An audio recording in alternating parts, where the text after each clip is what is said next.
We're back. It's the Big Weekend Show, and it's time now for the Big Four. Our picks for the biggest stories that we think you guys should be following over the course of the week, and I will go first with this story.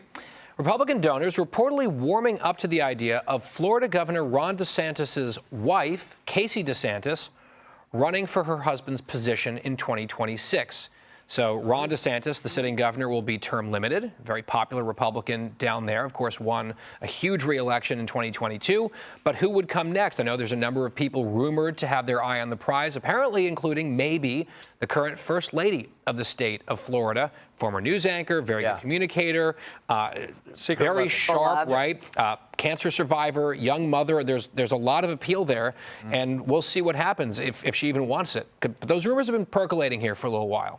I guess it depends on what their White House plans are, maybe. There's also that. They've got to wait a while, though. They got to wait a while either way. Joey? All right, listen, this one's important to me. As you know, I'm a Second Amendment absolutist. I believe that your ability to protect yourself, your right to protect yourself is uncompromised. So President Trump, he's going to keep a campaign promise on this topic.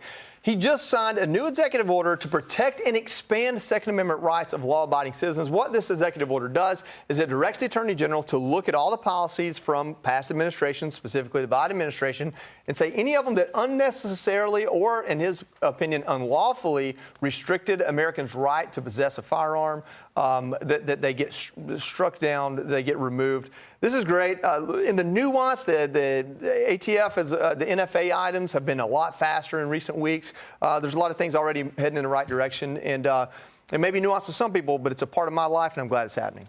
Well, I have something that I need to discuss that might be right up there with the executive order that you just discussed, Joey.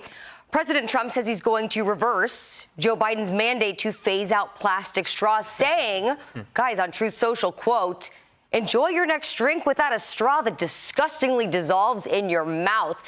And all I have to say is if I hear one Democrat complain about this, I'm going to lose my mind, because we all can agree. This is an item that I don't think there's any dispute over.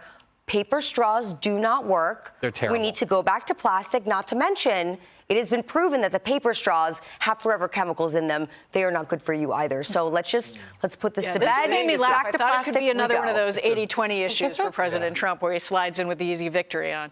All right, now this one's mine. The House just passed new legislation that will prohibit future presidential administrations from banning oil and gas drilling without congressional approval. So it's making a big move here. It's unlikely to go too far in the Senate. We don't know how it's going to go. But symbolically, moving forward, this sends a message right now. Remember, one of the very first things that President Trump did when he got into office in this inaugural speech was talk about drill, baby, drill, declared a national energy emergency. So this is part of a long-term effort to secure the ability of an all-energy approach. And we'll see how that develops over the course of this presidency. I think I have to, as conservative, I have to applaud any action by Congress to assume responsibility back on an issue. Yes, assert itself. For once, it's been a long time coming. Why wouldn't the Senate Republicans support that? Well, I guess Democrats won't. That'd be the issue. All right, fabulous 2 hours there. That does it for us right now. But we will see you back here live. We're coming back at 10 p.m. Eastern for an additional extended edition of the Big Weekend Show.